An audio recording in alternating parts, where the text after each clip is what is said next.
They say revenge is a dish best served cold.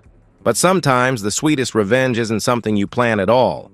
It's something life serves up for you on a silver platter. 10 years too late, in the most unexpected place imaginable. My name is Daniel Garrett, and I wake up every morning at 5:30 a.m. sharp. Carpenter's hours, union wage, honest work. The alarm doesn't even need to go off anymore. My body knows the rhythm after 16 years of swinging hammers and measuring twice, cutting once. There's sawdust permanently embedded under my fingernails, and I've made peace with that. It's the mark of a man who builds things that last. I'm 34 years old, and until recently I thought I had everything figured out. A 3-bedroom house in Maple Ridge, nothing fancy, but safe neighborhood, good schools, the kind of place where kids still ride bikes without parents having panic attacks. The mortgage is manageable. Will be paid off in 12 years if we stick to the plan. My truck runs fine, the roof doesn't leak, and my wife Lisa hasn't worked since our son Owen was born 6 years ago. That was our mutual decision. I made enough, and Lisa wanted to be present for our boy. We met 10 years ago at a barbecue thrown by my buddy Mike. I was 24, cocky enough to think I knew everything, humble enough to know I didn't know Lisa. She was laughing at something her friend said, wine glass in hand, wearing this blue sundress that made her eyes look like summer sky. When she smiled at me across the crowded backyard, I felt something shift in my chest, like a foundation settling into solid ground. The chemistry was instant. Easy laughter, comfortable silences, the kind of connection that made everyone else at the party fade into background noise. We talked until 2 a.m. that night, sitting on Mike's back steps, and I knew I was looking at my future. 8 months later, we had a backyard wedding. Nothing elaborate, string lights, Lisa's mom's famous potato salad, my dad officiating because he got ordained online just for us. Lisa's father, a man who didn't give compliments lightly, pulled me aside that day. "You're a good man with a good heart, Daniel," he said warmly. "Take care of my daughter." I promised I would. 8 years of marriage. 8 years of comfortable, stable partnership. We found our rhythm early. I'd leave for the job site before dawn, come home to the smell of dinner cooking and Owen's excited chatter about his day. Saturday morning pancakes became sacred ritual. Friday night movies on the couch, Owen between us, arguing over whether we'd watch Disney or something with explosions. Little league games where I cheered loud enough to embarrass my son, and Lisa laughed at my enthusiasm.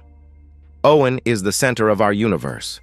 Bright-eyed, curious, always building impossible structures with his Lego sets. He has my hands and Lisa's smile, and when he concentrates on his homework, his tongue pokes out the corner of his mouth just like his mother used to do when she was figuring out the monthly budget. Lisa's parents visit every Sunday for dinner. Her mom brings dessert. Her dad and I argue about baseball and politics with the comfortable familiarity of family. It's not a glamorous life, but it's ours. Steady, predictable, safe.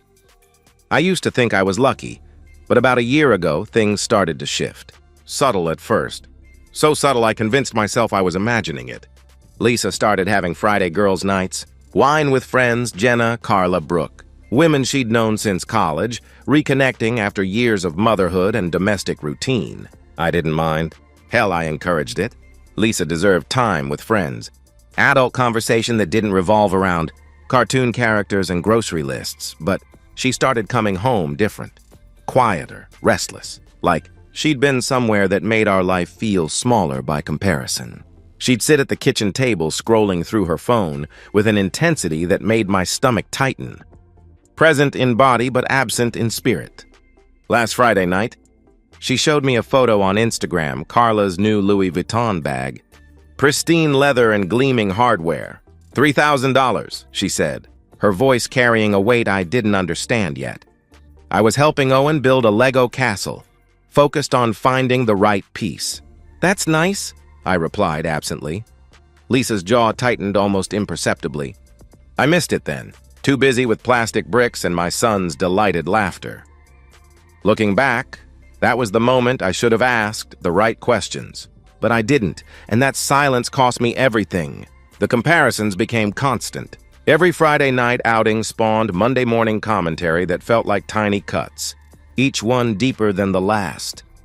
Brooke's going to Paris for her anniversary, Lisa announced over coffee, showing me Instagram photos of the Eiffel Tower. 2 weeks?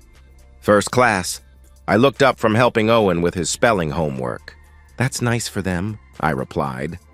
Jenna's husband bought her a new BMW. Leather seats, heated steering wheel, she continued, scrolling to the next post. Look at this. Carla's renovating their kitchen. Marble countertops, Daniel. Real marble. Our kitchen works fine, I said, keeping my voice level. Owen was listening, and I didn't want him picking up on the tension that seemed to follow these conversations like storm clouds.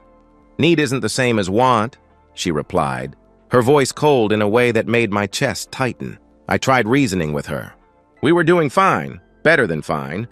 Owen's college fund was growing steadily. The mortgage was on track to be paid off early. We took camping trips every summer, explored national parks, made memories. But my words seemed to bounce off her like rain on concrete. Other husbands provide, she said one evening, the accusation hanging in the air like smoke. I do provide, I replied, hurt creeping into my voice despite my efforts to stay calm. Not like that, she responded, gesturing toward her phone, toward lives that existed only in carefully curated social media posts. The arguments intensified as spring turned to summer.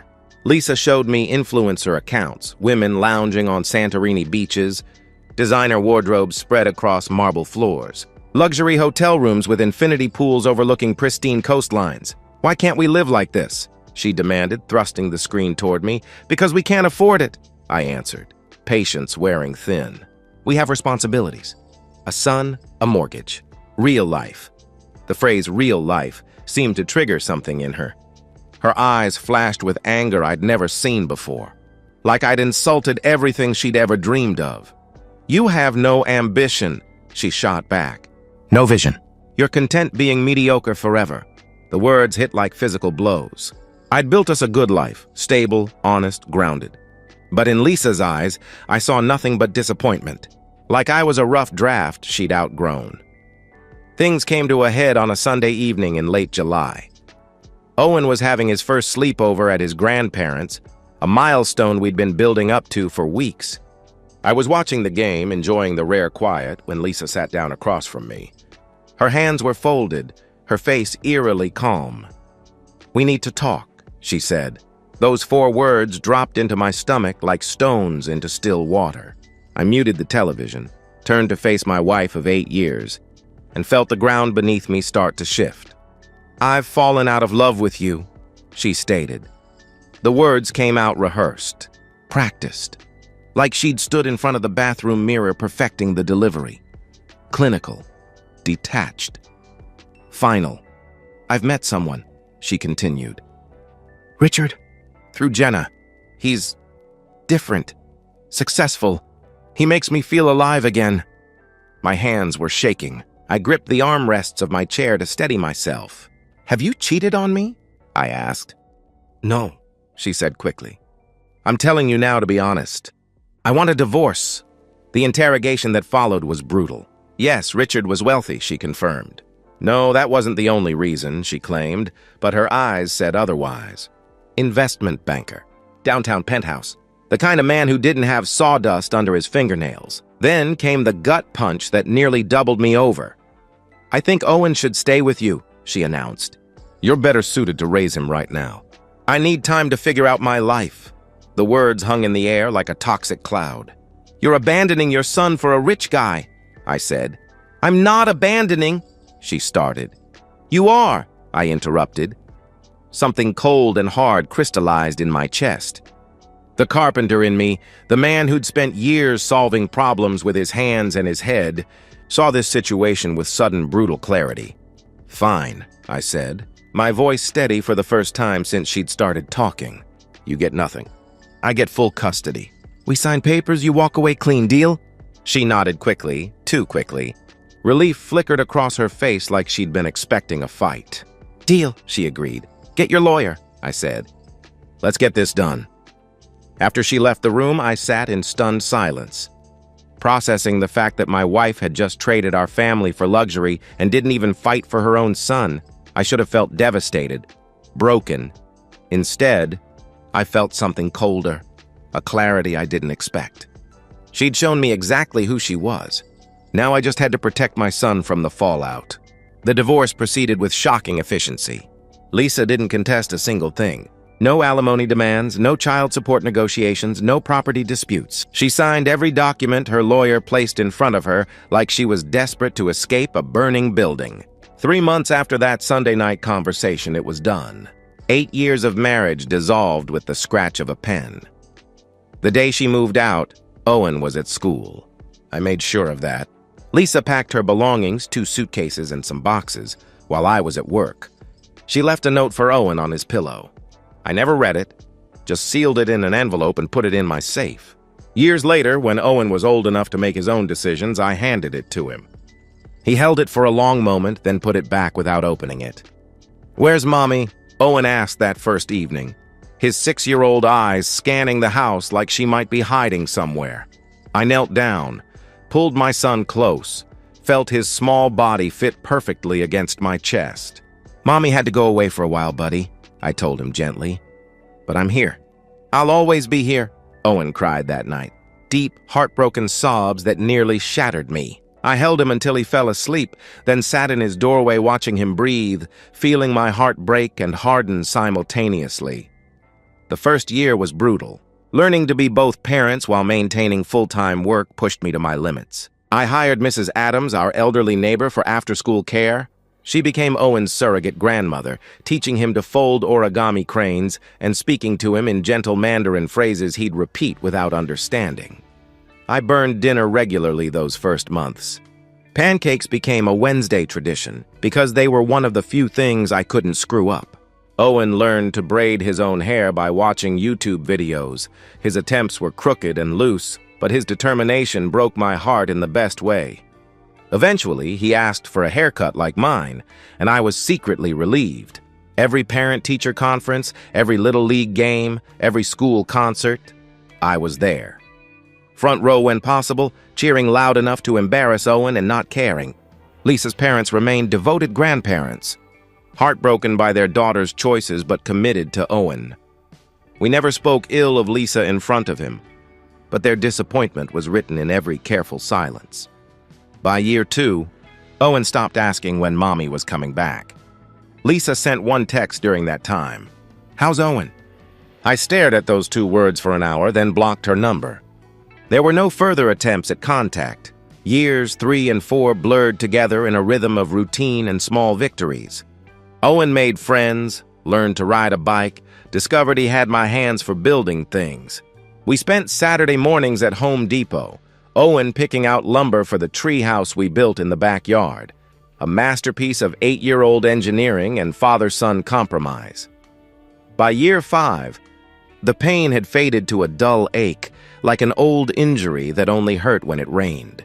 Owen had grown into himself, still curious, still building impossible Lego structures, but steadier somehow. More grounded, he never seemed to feel the absence of his mother as keenly as I'd feared. Years 6 through 8 were good years. Owen made the middle school baseball team. His grades stayed solid without much pushing. He had friends over for sleepovers, and their easy laughter filled the house in ways I'd forgotten to miss.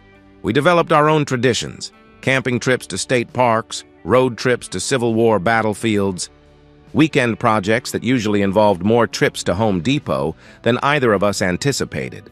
The house got paid off in year 9, 3 years early. My union benefits kept us comfortable, and Owen's college fund grew steadily. We weren't wealthy, but we were stable, secure, happy even. "I want to be an electrician like Uncle Mike," Owen announced one evening during his sophomore year. "Or maybe a contractor like you." Pride swelled in my chest. "College is still an option," I reminded him. "I know," he replied. "But I like building things. I like working with my hands." He was 16 now, taller than me, with calloused hands from helping with my weekend projects. Respectful, hardworking, grounded in reality in ways that made me grateful for the path we'd walked together. "You'll be good at whatever you choose," I told him, and meant it. I became the father I needed to be, not because I was some kind of hero, but because I didn't have a choice. And somewhere along the way, the pain faded. Life moved forward. and we built something better than what we'd lost. Owen's 16th birthday was approaching, and I'd planned something special, a weekend trip to the city 2 hours away. Shopping, movies, good food, father-son time to celebrate the man he was becoming. I thought we'd left that chapter behind. 10 years without a word, without a sign. I thought she was gone for good. I was wrong. Saturday afternoon, downtown department store. Owen and I were browsing the electronics section. He wanted to price out a laptop for his junior year projects. We were debating processor speeds and memory requirements, the easy back and forth of two people who'd spent years learning each other's rhythms. "Dad, you think 16 gigs of RAM is overkill?" Owen asked, squinting at a price tag. "For schoolwork?" "Probably," I answered. "But if you want to do any gaming..." I was mid-sentence when I saw her. A woman in a gray janitor's uniform, shapeless and institutional, pushing a wheeled mop bucket down the main aisle. Something about her posture, the way she moved, careful, almost apologetic, like she was trying to make herself invisible. She turned to clean around a display rack, and our eyes met across 30 feet of retail space. My breath caught. Time seemed to slow, the ambient noise of the store fading to white static. It was Lisa. 10 years had not been kind. The woman I'd married had been vibrant, confident, always aware of how she looked and the effect she had on others. This woman was thin in an unhealthy way, her hair pulled back severely, lines etched around her eyes that spoke of stress and sleepless nights. She looked older than her 42 years. She went pale when she recognized me, turned away quickly, trying to disappear behind a display of handbags. The irony wasn't lost on me. Designer bags she'd once coveted, now something she had to clean around. "Dad, you okay?" Owen asked, noticing my sudden stillness. I forced words out. "Yeah, give me a second," I replied. I walked toward her, my heart pounding against my ribs. She kept her back to me, shoulders rigid with tension. "Lisa?" I called out. She stopped moving but didn't turn around. "Please don't," she said quietly. "Is that you?" I pressed. She turned slowly, and I saw a decade of hard living written across her face. The confidence I remembered was gone, replaced by something that looked like shame made manifest. "Hi, Daniel," she said, her voice barely above a whisper. Owen was watching now, confusion written across his features. My 16-year-old son trying to process why his father was talking to a janitor with such intensity. "Go wait by the exit," I told him, voice gentle but firm. "I'll be right there." Owen hesitated. He wasn't stupid, could sense the weight of this moment, but walked away, glancing back repeatedly. "What happened?" I asked, though part of me already knew. Her eyes filled with tears, she tried to blink away. "Can we talk outside?" she asked. We sat on a bench in the parking lot, the afternoon sun harsh and unforgiving.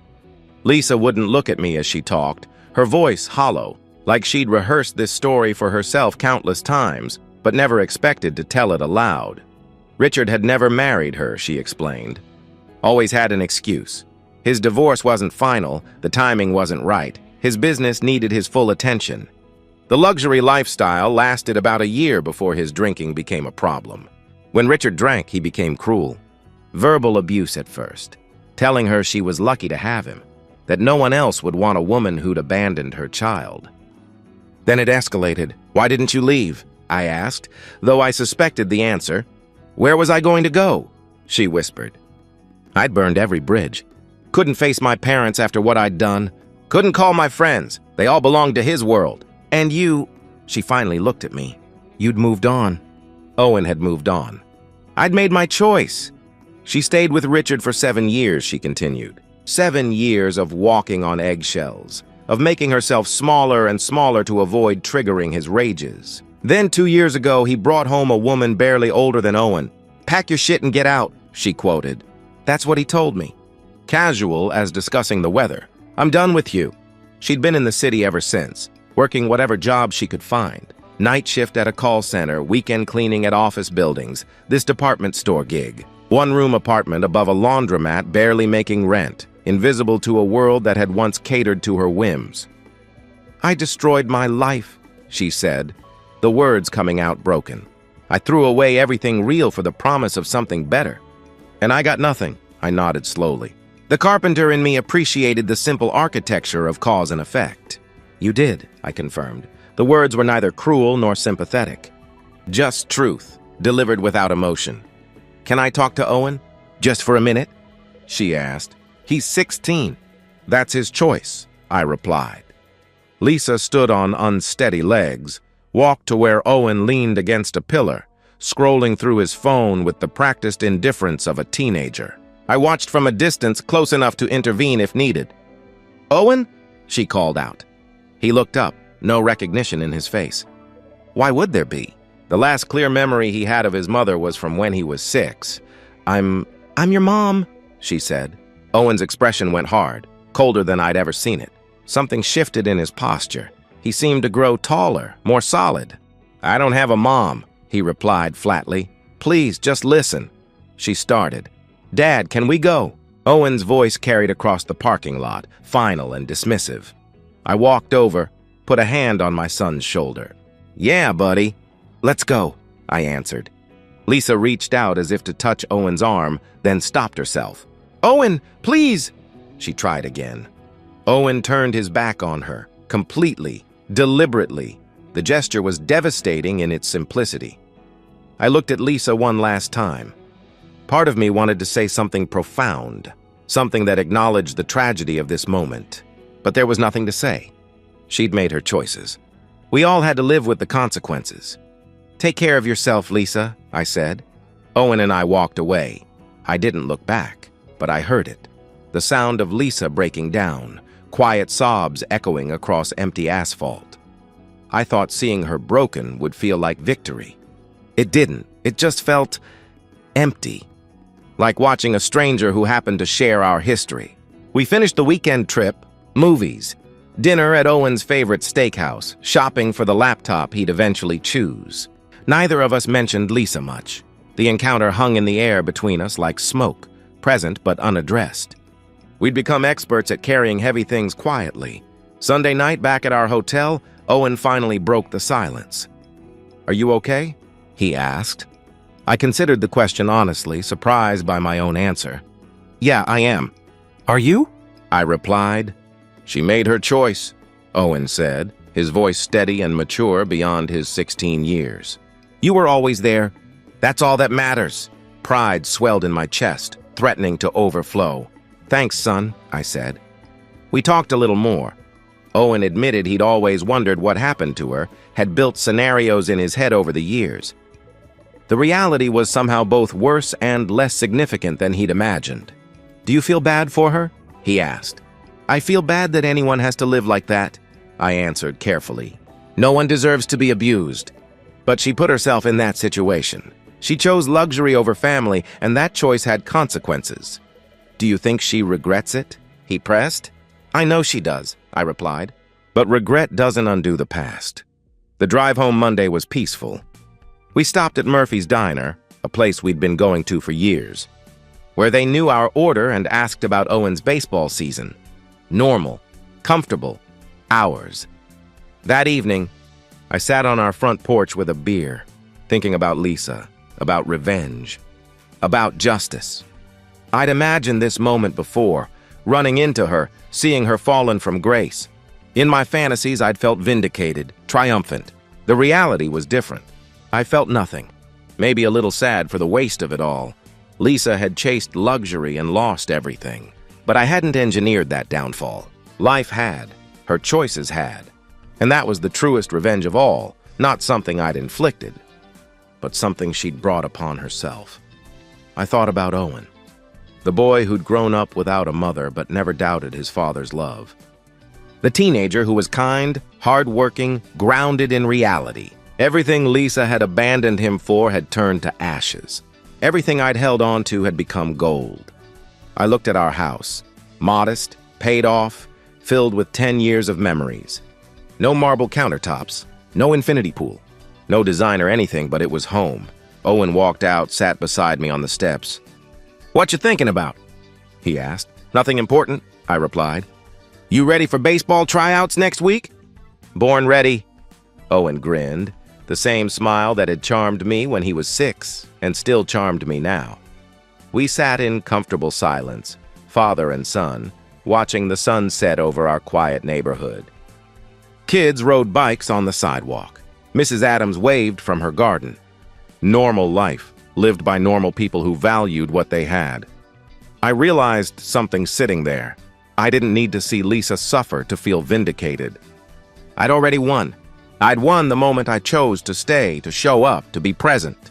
I'd won every morning I woke up for my son, every game I attended, every tear I wiped away, every Lego castle we built together. The best revenge wasn't making Lisa pay. It was building a life so good that her absence became irrelevant. "I love you, Dad," Owen said suddenly, the words carrying weight in the gathering dusk. "Love you too, son," I replied. And that, I thought, was worth more than all the Louis Vuitton bags and Paris trips in the world. Inside, my phone buzzed. A text from an unknown number. "Thank you for raising him right. I don't deserve forgiveness, but I needed you to know." I stared at the message for a long moment, then deleted it without responding. Some chapters stay closed. I walked back inside, closing the door on the past, walking toward the future with my son, the only thing that had ever really mattered. The house was quiet except for the hum of the refrigerator and the distant sound of Owen's music from upstairs. I looked around at our life, ordinary, honest, real. No marble countertops, but the laminate ones held memories of homework sessions and birthday cakes. No designer furniture, but every piece told a story. Lisa had traded all of this for the promise of something shinier. She'd learned too late that some things can't be bought, can't be replaced, can't be reclaimed once they're lost. I'd learned something different, that the price of everything is often nothing compared to the value of what you already have. And sometimes, the sweetest revenge is simply refusing to lose yourself in someone else's emptiness. The story ended not with dramatic confrontation or calculated destruction, but with the quiet satisfaction of a life well lived. I hadn't destroyed Lisa. She'd destroyed herself. My victory was in the 10 years I'd spent being the parent she'd refused to be, building a relationship with my son that no amount of luxury could ever purchase. Some revenge is served cold. The best revenge is served warm, at your own dinner table, surrounded by people who choose to stay. And so, we've reached the end of today's story.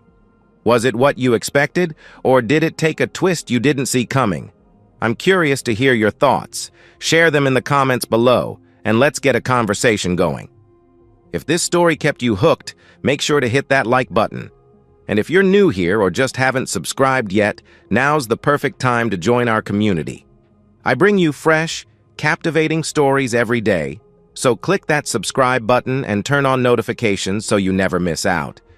Thanks for watching, and I'll see you in the next one. I thought I knew my wife. 25 years of marriage, and I was certain we were unbreakable. I was wrong.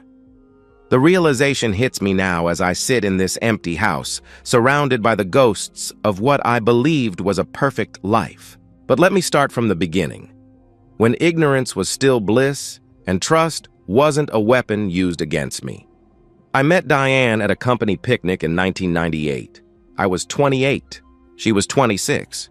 And something about her laugh made me forget every other woman I'd ever known. She had this way of tilting her head when she listened, like your words were the most important thing in the world. We dated for 3 years, real courtship, not the rushed modern nonsense. Dinners, movies, long walks where we talked about everything and nothing. I proposed on the same bench where we'd had our first real conversation. Our wedding was modest but perfect in 2001. Her dress was simple, elegant, nothing flashy. That was Diane, understated class. We honeymooned in Myrtle Beach, spent a week doing absolutely nothing but being together. Those were the days when silence between us felt comfortable, not loaded with secrets. Connor arrived 2 years later in 2003, and watching Diane hold our son for the first time, I knew I'd do anything to protect this family. She quit her job at the insurance company without hesitation. "I want to be here for him," she said, and I was proud to make that possible. I worked my ass off, climbed from inventory clerk to operations director over 15 years. 60-hour weeks, missed dinners, sacrificed weekends, all worth it to give them the life they deserved. The house we bought in 2008 became our fortress. 3 bedrooms, 2 baths, nothing fancy but ours. Every mortgage payment felt like another brick in the foundation of our future. We painted Connor's room blue, argued over which couch to buy, planted tomatoes in the backyard that never quite grew right. Normal life. Beautiful, ordinary, normal life.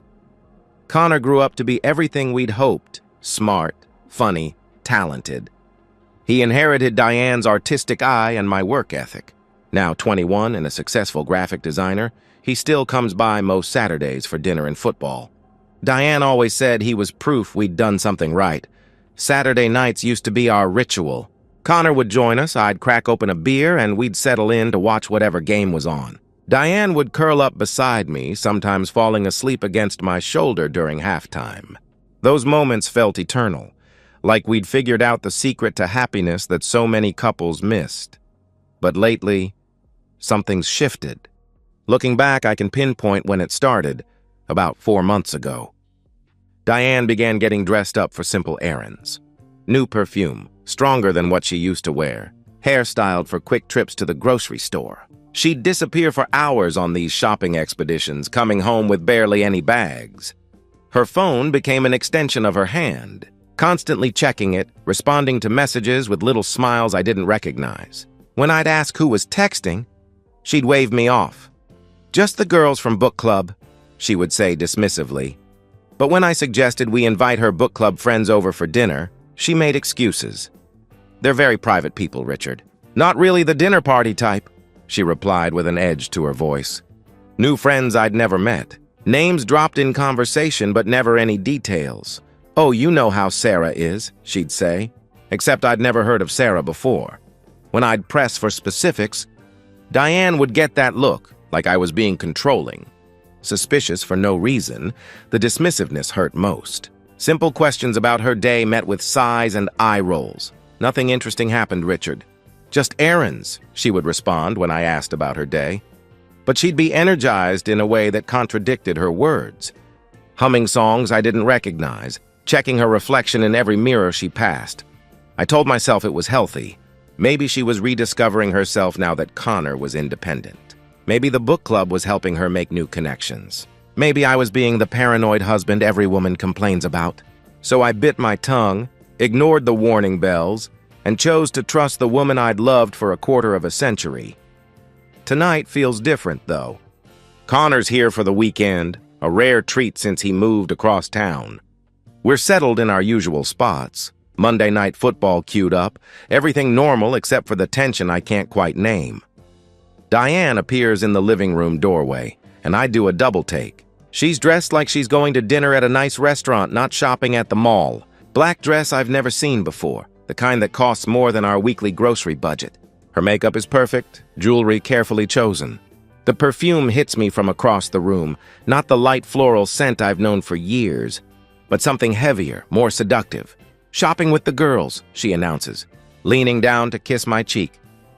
Her lips linger a fraction too long, and there's something performative about the gesture, like she's proving something to herself rather than showing affection.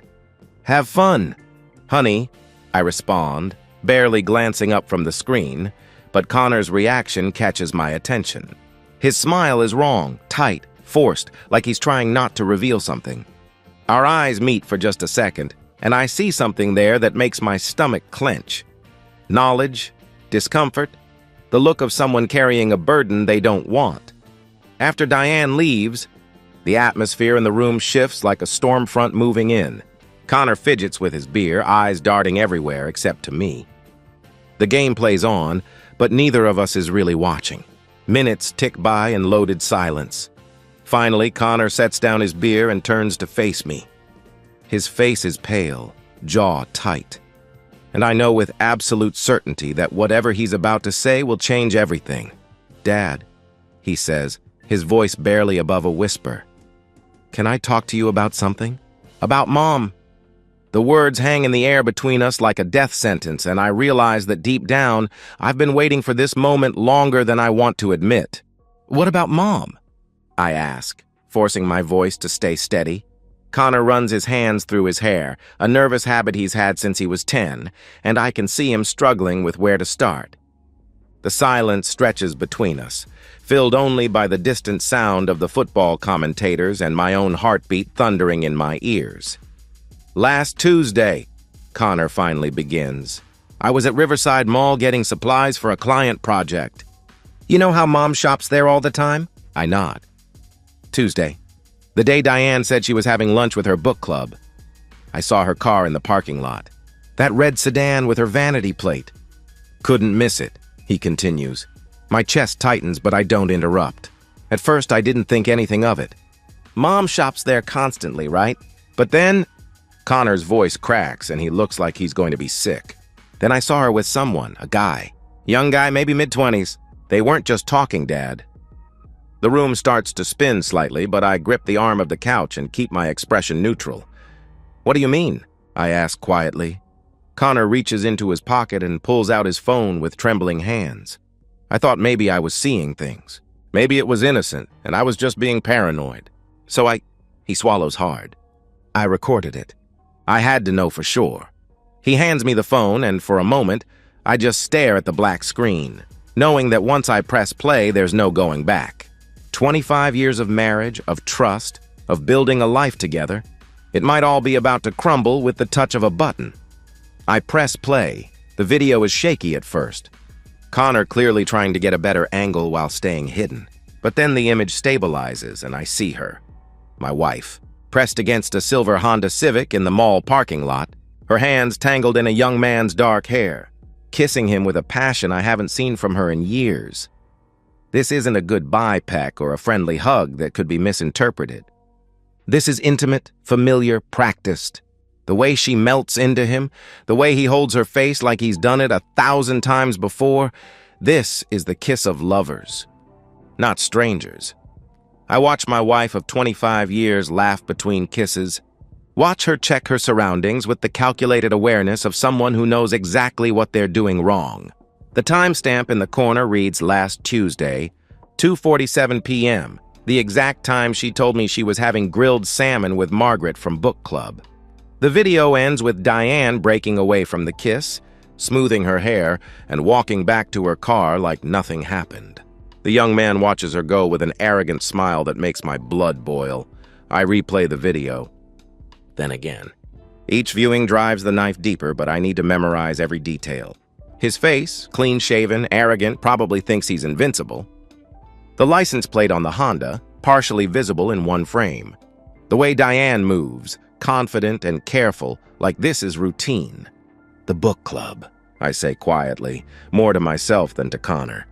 "She said she was at lunch with the book club." "I know," Connor whispers. "I wanted to be wrong, Dad. I hoped I was crazy." Something cold settles over me, replacing the initial shock. It's not rage, not yet. It's something more dangerous. Clarity, calculation. The same methodical thinking that helped me climb from inventory clerk to operations director. Except now I'm applying it to the systematic destruction of my marriage. I hand the phone back to Connor and stand up. My movements deliberate and controlled. "She said she's going shopping tonight," I say, my voice eerily calm. "Same mall. Same routine? Dad, what are you thinking?" Connor asks, looking up at me with worried eyes. "I'm thinking that if she's doing this regularly and that video suggests she is, then tonight we're going to catch her. Not just kissing this time, we're going to get proof that will stand up in court," I explain.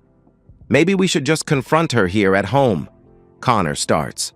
"No," I interrupt sharply, the word coming out final. "Home is safe territory for her. She can lie, make excuses, manipulate the situation. Out there in the act, with no escape and no preparation, that's where we'll get the truth." I'm already moving toward the hallway closet, grabbing my jacket. My mind races through logistics, divorce lawyers, asset protection, custody considerations, even though Connor's an adult. I'm thinking 5 steps ahead while Connor sits frozen on the couch. "Get your jacket," I tell him. "We're going hunting," Connor hesitates. "Dad, are you sure about this? Once we do this, there's no going back." I meet his eyes. And he must see something there that convinces him, because he stands up and reaches for his coat. She already made the choice to destroy this family, son. I'm just documenting the evidence, I explain. The drive to the mall is silent, except for the sound of tires on asphalt and my own measured breathing. Connor sits in the passenger seat, guilt written across his face for being the messenger. But he doesn't understand. I'm not angry at him. If anything, I'm grateful. Better to know the truth than live in a fool's paradise. My phone buzzes with a text from Diane. Having so much fun with the girls. Don't wait up. Love you! I show Connor the message. His jaw tightens with disgust. The casual cruelty of it, the ease with which she lies while she's probably already on her way to meet her lover, crystallizes something inside me. This isn't just betrayal. It's calculated deception from someone who thinks I'm too stupid, too trusting, too comfortable to ever catch on. She's wrong. 2 blocks ahead. I spot her red sedan with its vanity plate, Diane 51, a birthday gift to herself that I paid for, driving to meet another man. The irony would be funny if it weren't so devastating. There, Connor says unnecessarily. I can see her, following her usual route to Riverside Mall just like he predicted. I kill the headlights and drop back, maintaining visual contact while staying invisible. Stay back, I whisper to Connor, though we're alone in the car. She can't know we're here, not yet. Not until it's too late for her to run. We follow Diane through the familiar streets of our suburban neighborhood, past the coffee shop where we used to get Sunday morning lattes, past Connor's old elementary school, past the life we built together that she's now destroying for the thrill of a young man's attention. The normalcy of the route makes the betrayal more surreal, more cutting. At the mall, Diane parks in the back section, far from the main entrance and away from the security cameras.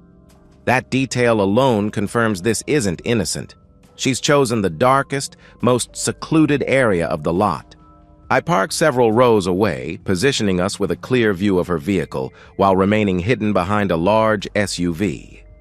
Through my windshield, I watch my wife sit in her car, checking her phone repeatedly, adjusting her makeup in the rearview mirror.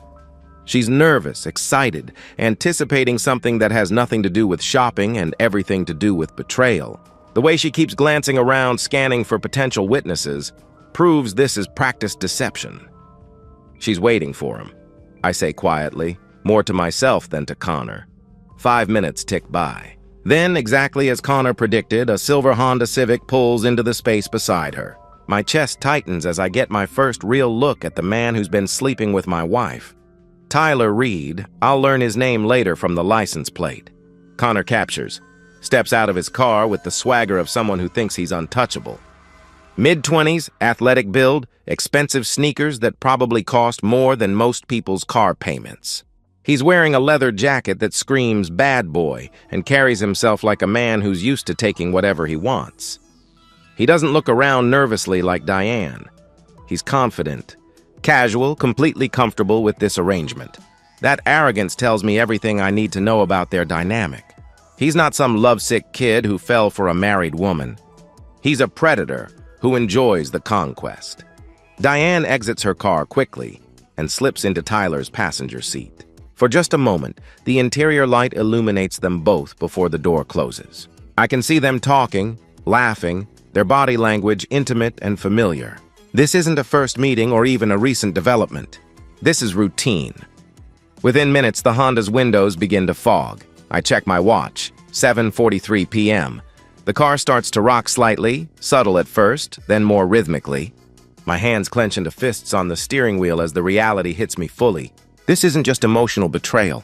They're having intimacy in a parking lot like teenagers. And my wife is enjoying every second of it. Jesus, Connor mutters, his voice thick with disgust and anger. I force myself to stay analytical, clinical. Emotions can come later. Right now, I need evidence that will destroy her in court. I need you to record everything that happens next, I tell Connor, my voice steady despite the rage building in my chest. From the moment I open that door until we walk away. Everything. No matter what you see or hear. Can you do that? For the lawyer, Connor responds, his face pale but his voice understanding the stakes. Exactly. Adultery allegations require proof. Visual evidence of the act? That changes everything. She won't get a penny of my money, and if she tries to claim I'm the bad guy in this divorce, we'll have the truth to show the judge, I explain. We exit my car silently, Connor holding his phone steady, already recording. The parking lot is nearly empty, just a few scattered vehicles near the mall entrance. No witnesses except us. Perfect. As we approach the Honda, the sounds become audible. Muffled laughter, breathless whispers, the unmistakable sounds of two people who think they're invisible to the world. The car rocks more obviously now, and I can see movement through the fogged windows, shapes shifting, bodies moving in the rhythm of betrayal. My hand hovers over the door handle. This is it, the point of no return. Once I open this door, 25 years of marriage officially ends. Our life together becomes evidence in a court case. Diane becomes an adversary instead of a partner. I look at Connor one last time. His face is set with grim determination, phone steady in his hands. Whatever you see in there, I tell him quietly. Remember that she chose this, not us. Then I yank the door open. Diane's scream pierces the night air like a siren. She's naked, straddling Tyler, hands braced against his chest, completely lost in the moment until reality crashes down on her. Her face goes from pleasure to horror in an instant, eyes wide with the kind of panic that comes from being caught in an unforgivable act. Tyler's reaction is even better. His eyes go wide with shock and fear, scrambling to cover himself with his hands while looking around frantically for his clothes in the cramped space. The arrogant swagger is gone, replaced by the pathetic vulnerability of a man who realizes he's not dealing with an oblivious husband but a very angry one.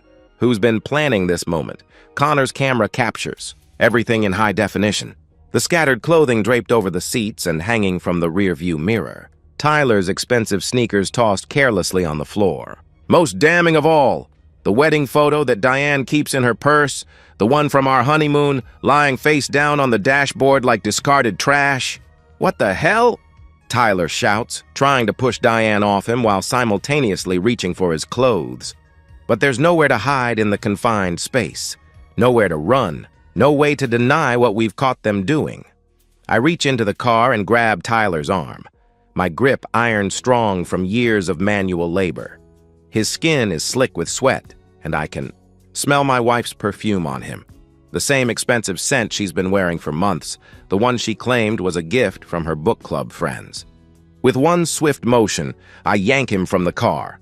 Tyler tumbles onto the pavement, naked, exposed, utterly helpless.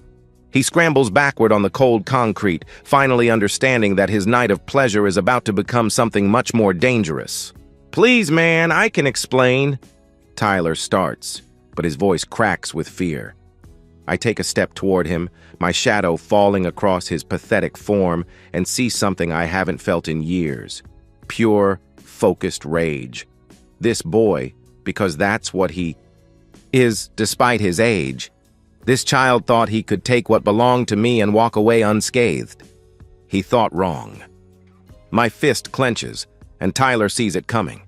His eyes widen with the sudden realization that he's not dealing with a cuckolded husband begging for explanations. He's facing a man with nothing left to lose. My first punch lands square on Tyler's jaw with the sound of breaking bone.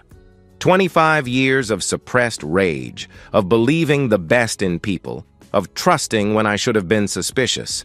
All of it explodes through my knuckles into his arrogant face. Tyler's head snaps back and he crashes to the pavement, blood immediately streaming from his mouth and staining the concrete. He tries to crawl away, grabbing desperately for his scattered clothes, but Connor steps forward and plants his foot firmly on Tyler's hand. "Stay down," Connor says, his voice ice cold. "My son has inherited more than just my work ethic. He's inherited my protective instincts, and right now, they're focused on making Tyler understand the consequences of his choices." I kick Tyler hard in the stomach, not wild emotional swings, but calculated professional strikes designed to cause maximum pain. He doubles over, gasping for air, and I follow up with a brutal kick to his groin.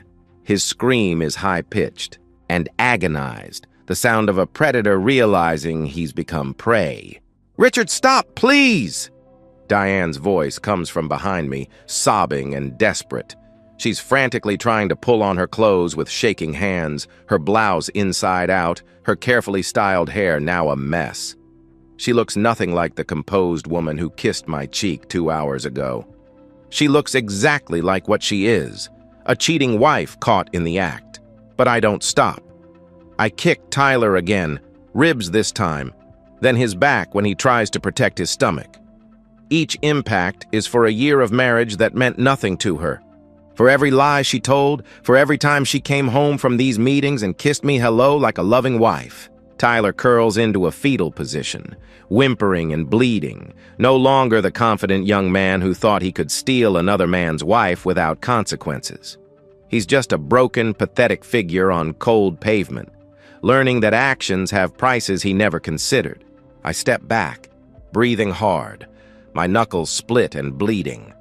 But I don't feel satisfaction, just a cold emptiness where my marriage used to be. Violence doesn't heal betrayal. It just makes the silence afterward feel heavier. Connor turns his attention to Diane, who's stumbled out of the car, mascara streaming down her face, pleading incoherently. "Connor, baby, please. I'm so sorry, it was a mistake. I never meant—" She sobs desperately. "You're not my mother anymore," Connor replies flatly, cutting through her desperate words. Then he punches her. Once, clean and precise across the face. It's not brutal like what we did to Tyler, but it's enough. Diane's head snaps back and she collapses against the car seat, sobbing, hand pressed to her rapidly swelling cheek. Blood trickles from her split lip, and I feel a grim satisfaction seeing her perfect makeup destroyed. "Let's go, Dad," Connor says, pocketing his phone.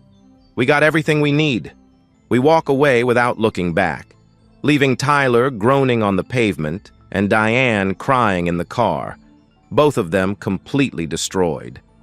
The parking lot feels different. Now, no longer a place of betrayal, but a crime scene where justice was served. In my car, we drive 3 blocks in complete silence before I pull over. My hands are shaking now as the adrenaline wears off, but my mind is crystal clear. I know exactly what needs to happen next. I make 2 calls. First, to Mark, my locksmith, friend from the union days. "Mark, I need you at my house. Now. Change every lock. Front door, back door, garage, windows, everything. I'll explain when you get there. Mark's been through his own divorce. He doesn't ask questions." "On my way, Richard. 20 minutes, he responds immediately. Second call is to George, my lawyer friend who handles divorce cases. "George, I need to file for divorce first thing Monday morning. Adultery. I have video evidence, before, during, and after. I'm sending it to you now." I airdrop the video from Connor's phone to mine, then forward it to George. My phone rings within 2 minutes. "Richard?" George's voice is professional but excited. "This is perfect. Absolutely irrefutable. With evidence this clear, you'll keep everything. House, savings, retirement accounts. She gets nothing." "Good," I reply simply.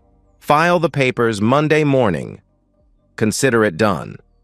"And Richard? I'm sorry this happened, but you played this exactly right. She's going to wish she'd never been born," George responds. By the time we reach home, Mark is already in my driveway with his toolbox.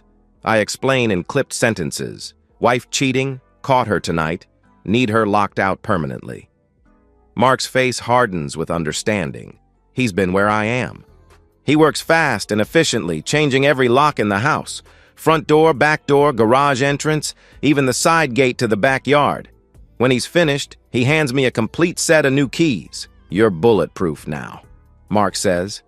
"She can't get in, can't claim she still lives here, can't access anything. Smart move." I pay him double his usual rate. Good friends who help you burn down your old life deserve to be compensated well. Then we wait. Connor and I sit in the living room, the football game still playing unwatched on the television. Neither of us speaks. We both know what's coming. An hour later, we hear Diane's car in the driveway. Her footsteps on the porch sound different now, hurried, desperate. Her key slides into the lock, but it doesn't turn. She tries again, rattling the handle. Nothing. "Richard! Richard! Open the door!" Her voice is high-pitched with panic, all pretense of composure gone. "Please, let me in! I can explain everything!" I walk to the door but don't open it. Through the wood, I can hear her breathing heavily, crying, probably trying to figure out what went wrong with her carefully managed double life. "Go stay with Tyler," I say loud enough for her to hear. "Please, it was a mistake. I was confused, I was stupid, but it didn't mean anything." She sobs, pounding on the door with her fists. "Connor, please, I'm your mother, help me!" Connor appears beside me, his face stone cold. "No, you're not," he calls through the door. "You stopped being my mother the second you decided to cheat on Dad." I have nowhere to go. Diane collapses on the porch, her sobs echoing through the quiet neighborhood. "Please, I'm sorry. I'll do anything. I'll never see him again. I'll go to counseling. Please." "Not our problem," I say quietly, then close the living room curtains and walk away. Connor follows. We sit back down on the couch and unmute the football game. Outside, Diane's cries continue for another 20 minutes before we finally hear her car start and pull away.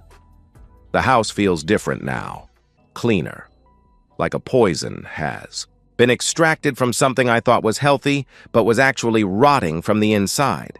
"You okay, Dad?" Connor asks. I consider the question seriously. Am I okay? My marriage is over.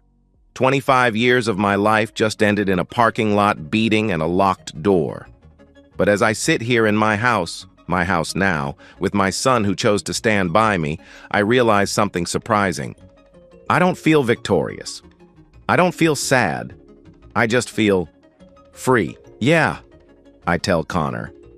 "I think I'm going to be fine." Outside, the neighborhood is quiet again. Diane's car is gone, and Tyler is somewhere nursing his wounds and probably reconsidering his life choices. Justice has been served, and tomorrow I start rebuilding from the ashes of what I thought was love. But tonight, Connor and I finish watching the game in the peaceful silence of a house where lies are no longer welcome.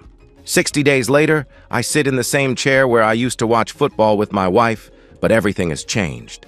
The house is mine now, legally, officially, completely. The divorce papers arrived yesterday with the judge's signature, making permanent what began that night in the parking lot. The proceedings were swift and merciless. George was right. The video evidence was devastating. Diane's lawyer took one look at the footage and advised her not to contest anything. "You have no case," he told her bluntly during the settlement conference I didn't attend. "Take whatever they offer and consider yourself lucky." The judge wasn't sympathetic to a woman caught naked in another man's car. In our state, adultery matters in asset division, and visual evidence trumps tears every time.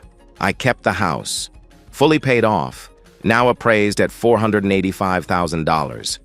I kept my retirement accounts totaling $340,000. I kept my savings, my car, my investments, everything I'd worked 25 years to build. Diane received a settlement of $1,500 and her car. No alimony, no claim to future earnings. The marriage was dissolved as if it had never existed. Through mutual friends, I hear fragments of her new life. She moved into a rundown efficiency apartment on the wrong side of town, working double shifts at a 24-hour diner to make rent. Her book club friends disappeared the moment the scandal broke. Adultery carries a social cost in our suburban community, especially when video evidence makes denial impossible. She tried reaching out to Connor repeatedly. 15 calls the first week, desperate voicemails pleading for forgiveness. Week 2, she showed up at his apartment. He watched through the peephole as she knocked and pleaded, then simply went back to his work. Week 3 brought walls of text explaining, justifying, begging. Connor blocked her everywhere. 3 months after the divorce, she called him from a coworker's phone. "Connor, it's Mom. Please don't hang up. I need help. I have no money, nowhere decent to live. I'm barely surviving," she pleaded desperately. "That's not my problem," Connor replied, his voice completely flat. "I'm your mother," she insisted. "No, you're not. You stopped being my mother when you decided Tyler Reed was more important than our family," he answered. Before hanging up, she never tried calling again. Tyler Reed vanished from existence. The night we left him bleeding in the parking lot. Someone called 911. Paramedics found Tyler unconscious with severe injuries, broken ribs, internal bleeding, fractured jaw, ruptured testicle. He spent 4 days in the hospital, refused to press charges despite security footage capturing everything. "I don't remember who attacked me," Tyler claimed repeatedly, though his eyes said otherwise. 2 weeks after his release, Tyler disappeared. His apartment was cleared out overnight, car found abandoned 3 states away, his phone disconnected, social media went dark. Tyler Reed simply ceased to exist. Rumors circulated about predators who target married women finally meeting the wrong husband. When acquaintances ask me what happened to that guy, I just shrug. "I heard he left town," I reply. My tone discourages further questions. Some secrets stay buried. 1 year after the divorce, Connor and I have established new traditions. Sunday dinners we never had when Diane controlled our schedules. We cook together, talk about his thriving graphic design business, my upcoming retirement, life without betrayal's complications. The house has been completely renovated. I donated every piece of furniture Diane had chosen, repainted every room she'd decorated, replaced everything that reminded me of our shared life. It's my space now. Clean, honest, free of ghosts. Connor's dating someone wonderful, Sarah, a teacher who makes him laugh and never asks uncomfortable questions about family history. She's everything Diane pretended to be. Honest, kind, present. On this Saturday evening, 1 year and 2 months after the parking lot, Connor and I sit on the back porch watching the sunset.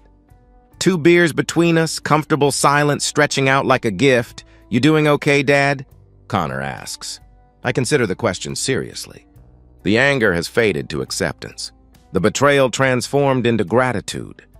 Gratitude I learned the truth before wasting more years. Gratitude Connor stood by me. Gratitude I had the strength to burn it all down and rebuild. Yeah, I tell him honestly. Better every day. Connor raises his bottle. To moving forward. To moving forward, I echo, clinking bottles with my son.